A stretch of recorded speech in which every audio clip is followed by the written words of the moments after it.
we're playing Cote d'Ivoire on Thursday. I watched the Cote d'Ivoire game. To me, Cote d'Ivoire, maybe they're obviously going to have first game jitters. Yeah. Playing in front of the pressure, playing, So I didn't see anything fantastic about them. 2 well-taken goals. The opponents didn't really have that much to offer either. So to them were inexperienced because they had their moment. In the first half, they carved Cote d'Ivoire a few times. Yeah, they did.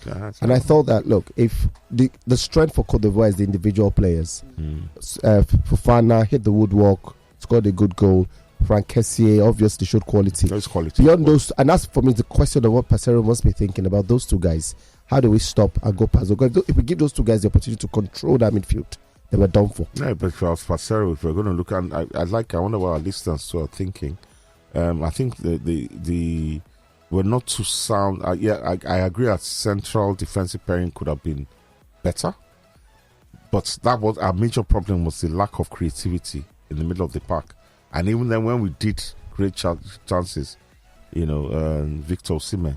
I think that our major problem for me was that midfield, that holding midfield position. Because if you watch that goal again, if there was a holding midfielder closing down that player, that was the only shot they had on target.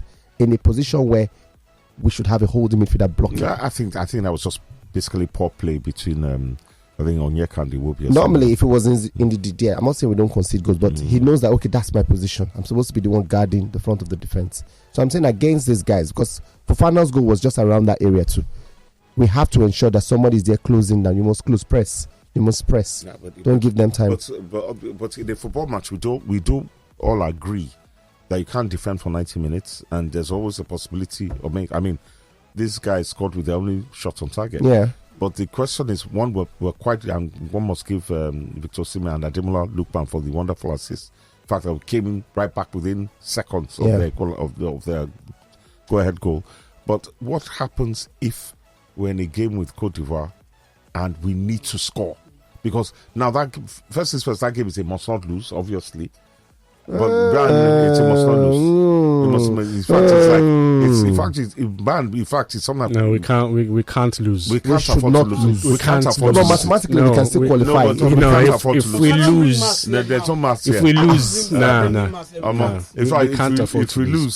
we lose, I know. But if we lose, we're not out of the tournament. Because people that are got it for you might hit me by mistake.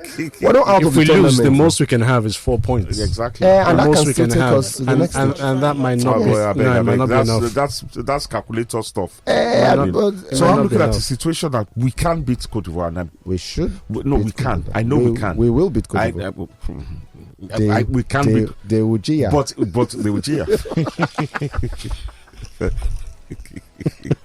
I really don't like it, honestly. But for the sake of this show, I have to pretend. For the sake of this show. But the thing is this. We need to take our chances. We were poor yesterday. We must. Come on now. Come on. So yeah, look, I my confidence is when the Super Eagles play a top-rated opponent. I hear you. They up their game. They do. They up their game. So I'm looking forward to a very good game. Because everybody's thinking we're the underdog in that game. I like for us to have the type of mentality that Mozambique had playing Egypt yesterday. Mozambique were just... They went down first. But they didn't... Their game plan was not altered. But when you have nothing to lose, exactly. When you have nothing to lose, everybody thinks you're going to lose. So you're just there. You're just there waiting to be beat. And when you get your chances, they took their chances. I for one think the penalty given to Egypt was formulated. I don't think that was a penalty to in any way, shape, or form. To be honest. What do you guys think about for all the matches that we've seen? Which team really stands out? Cape Verde, man. Cape Verde. Cape Verde.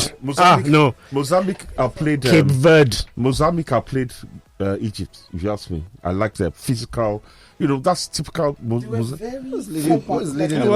Egypt had the better possession. Who's leading the line for Cape Verde again? Yay, Cape Verde, baby. Former Man United player. Okay. Oh, well, Fergie still has to explain that to you. Have you checked his memoirs? He didn't mention it about baby. Every great person makes one mistake. Baby was a mistake. That's all good. Anyway, For me, I think the only one thing that Poseidon did wrong in the course of the game was bringing in Joe Aribo. I think he was just... But he didn't have a choice. Joe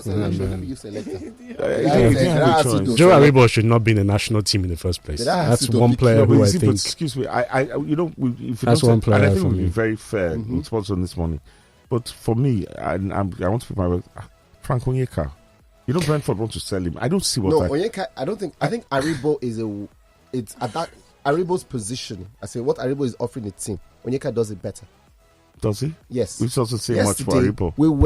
We needed somebody who can let our midfielders just go forward, and there was nobody. So they all had to rush back, defend, and go forward together. It's time consuming. And it's down to his selection. Like I said again, he will leave by his decision. And as I said, and it's a bit of a shame that when we're talking about 10s, we're still talking about JJ that will not replace JJ. When did JJ replace? Why don't we have a 10? Why don't we have a creative force in the middle of the park? Why? I mean, because Alex was missing in action yesterday. Maybe he had a choice here. Well, I don't know. We'll get okay. Moving on to a few messages, and one very controversial, to be honest. Wale from Ikeja says, "Good morning, guys. Hoping to hear you guys' reaction to Mikel Obi's statements on his podcast about Sunday Olise during his stint as coach of the Super Eagles." Okay. Okay. No, let's hear it. Let's. It was a scathing remark, to be honest. Disrespectful, you think? Yes. Okay, this is what Mikel Obi had to say. Yeah. He says he was a fantastic guy in his playing days, but as a coach, he was very terrible. He absolutely had no clue of what he was doing. And this is Mikel Obi speaking on the reign of Sunday Olise as manager of the Super Eagles. Well, it's his opinion, I feel like there are messages that you can pass well enough without having to be insultive, disrespectful. There's another word. Did he use any insulting words? He didn't. No, he said something was terrible. Yeah, terrible is a form of description. But it's pejorative. It's a form of description. For me, I'm more concerned about the fact that in life, one day you'll get to a position of management or decision making. How do you want to be judged? Because if I remember clearly, John Obi Mikel himself had many periods as a footballer where we thought he was, yes. But I don't think it's fair to say, this player who's done it for Nigeria had his moments. No.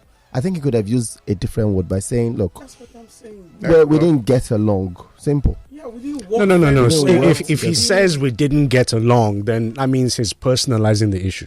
Or he's talking here in general terms. So how did you arrive at the conclusion he was a terrible manager? Because he was part of the team. No, he was part of the team and he made a decision in his words, because I had to listen to that podcast. I was very shocked. He said he went into camp and then he started the story from Enyama, saying it was Enyama who the issue started with. And then the coach was talking to him and Enyama about trying to build a new team, get new players in, and he's wondering that, we just won the Nations Cup. Why do you want to build a new team? And then I remind Mikel that you did not qualify for the next Nations Cup. So if that team was as good as it was by winning in 2013, why didn't you qualify in 2015? Qualifying for the next Nations Cup is another matter entirely. No, but he said this was a good team. No, he stick said, with the subject matter. I'm saying that he said this was a good team. So I'm saying that the good team that Olise met did not qualify for the Nations Cup. What he said, was that, look, Olise came into the team, and the first thing that he did was try to remove or put in place the so-called influential players in the squad. Put them in their place. And his first set of targets were Vincent Inyama and John Mikel Obi. Yeah, that's what he said. Yes, he mentioned that. And that the way and manner in which he spoke to them was disrespectful in front of the entire squad. So what he's saying here is that his man management was below average, yes, and that his understanding of the team and how he wanted them to play didn't come across to the players as Exactly. No, but that's what he's saying. No. That's what he's saying in interpretation. No. If you read because through, he said some of these things, but what I understood from what he said was you didn't talk about his footballing brain. You could have just said, okay, man management. I thought you just went on saying he's a terrible manager. Terrible manager means coaching wise you are bad. Understanding, because coaching is beyond just man management. No, but man management is very important. I agree, but I'm saying terrible. And part of the fact, it's like what they call the law of unintended consequences. Part of what's made Sunday says rule so short term was the fact that he alienated Enyama and Mikel Obi. And the truth of the matter is, when you walk into a dressing room, you try you. Maybe what he want, maybe what Olise wanted to do was what they call the jailhouse mentality. That when you go to prison, you go up against all these prison movies. You go against the toughest guy on the block, then beat him up, and then everyone else says, "Hey, don't mess with." And then maybe there was precedent because before Olise came into camp to meet the players, the whole team. When he was appointed manager of the squad, this is what Olise himself said. Yes. That he put a call through to John Mikel Obi. And the phone rang over and over again. Mikel Obi did not return his call. Yeah. So maybe Olise came into camp already with a preconceived idea. He was boiling. Of course he was. Exactly. Because he said the same time he called Victor Moses. And Victor Moses picked up his call, had a conversation, and came to see him in the hotel. They had conversations and he moved on. Mikel appears in trade. I think then the audio just goes off at that point. Yeah. So maybe yes, and there are better words you can use to describe because. But the funny thing, I know Sunday said, well, I mean, not that we grew up together or anything, but I've interacted with him. Was with him when we went to Tanzania and everything. He's a very amenable, personable person, but he has another side which was on display when he was a player. So he's somebody to that. He's not an easy guy. He gets score. Because it's the score. Are you saying he's schizophrenic? He gets score. That's what you're saying. Because one of Mikel, I've listened to Mikel's podcast very well. There was a time when he spoke about Rafa Benitez, and also had some hard words for Rafa Benitez. And I'm like, and Conte as well. Yeah, I'm like, but Benitez guy. Rafa Benitez wasn't liked by any Chelsea fan. No. So that's Chelsea can't deny the fact that he also. It doesn't matter. They didn't like him. Yeah, but he won. He won stuff for them. He won the Europa League for them. It's not about winning. It's about having that relationship with the fans. It's not and about they didn't winning. have it. That's some people not hear that. So. It's not about winning. But hey, anyway, it's his decision. I hope it works out. Hey, can you imagine? Chelsea won three matches in a row, first time this season, and 4 home games on the bounce, first time in 3.5 years. So Chelsea's moving on. Yeah, but who are the opponents? Doesn't matter. It does matter. It does matter. Fulham have a horrible history against Chelsea, so it was always going to continue. Above Man United the table right now. Who would have ever thought that? Are they? Are you sure? No. No. Yeah. No. Check it. United are not 7th. United are 7th. United is 7th. How can United are 7th too? Chelsea above Man, How? That's not true. Because Chelsea, if I remember, 8. So how did they go from 8? Okay, United maybe a point. Because of that point yesterday. The point yesterday. I shall tell there's 3 points. Yes. Man is 7th. 732 points.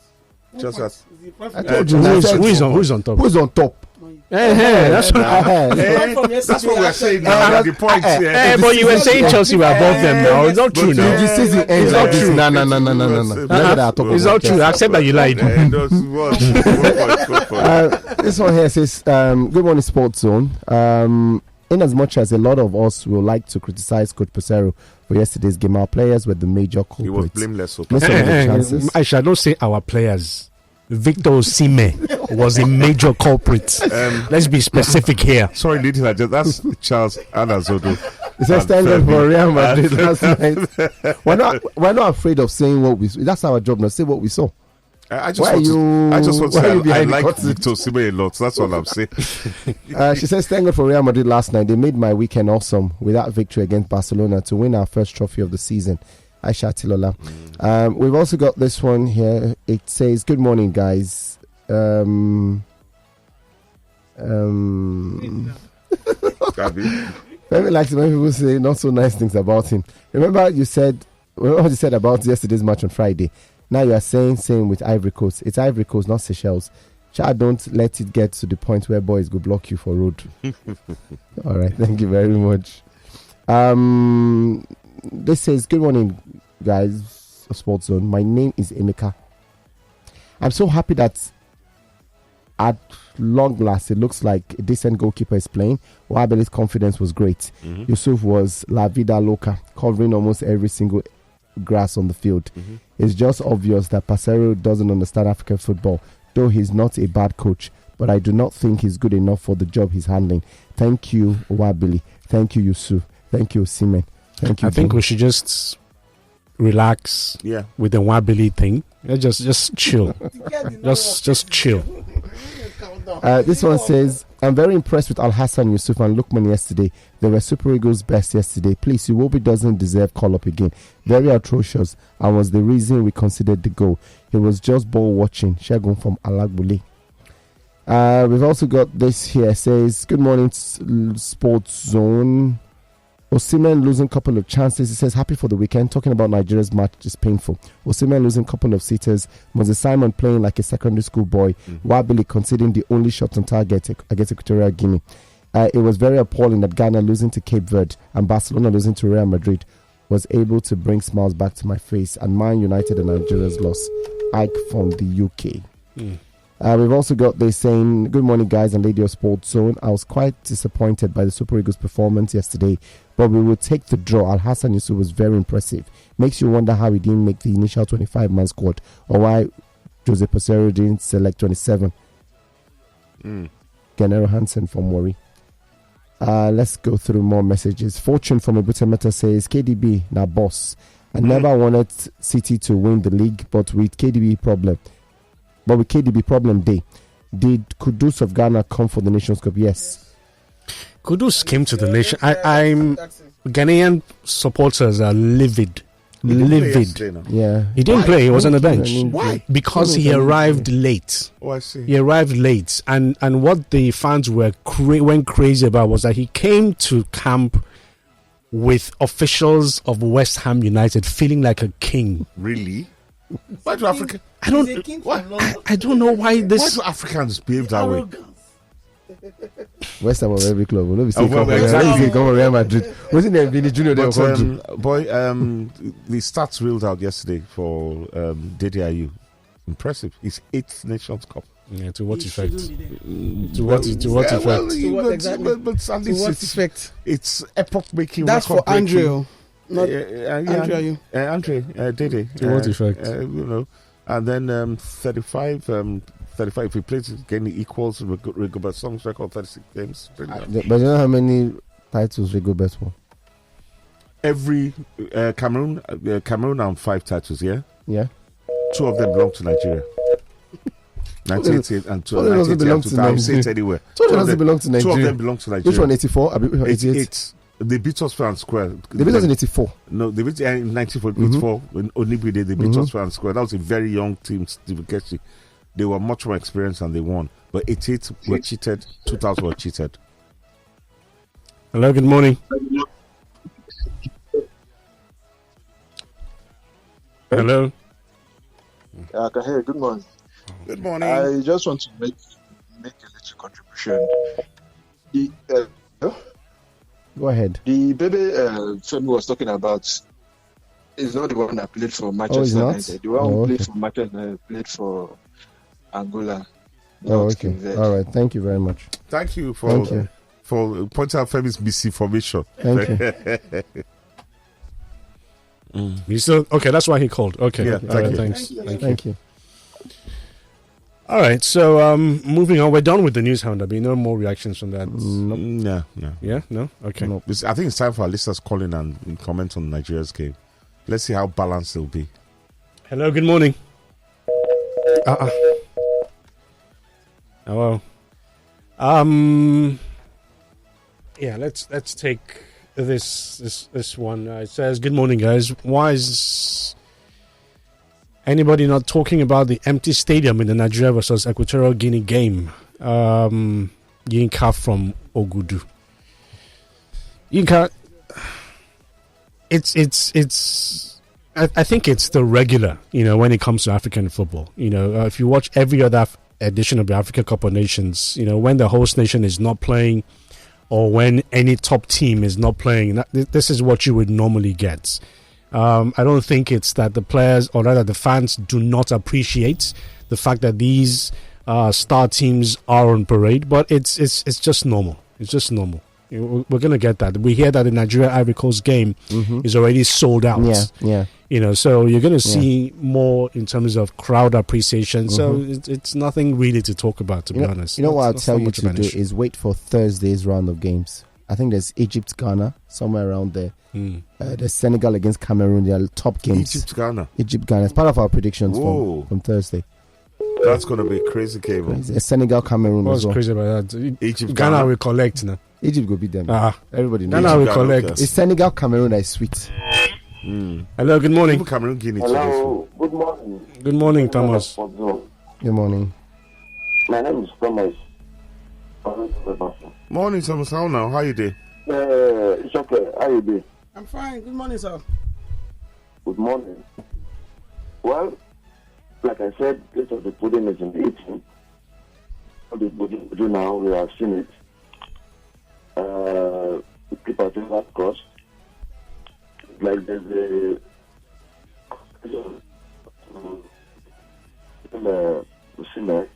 you see that the second goal that Mozambique scored is just a replica of the goal that Osimhen missed.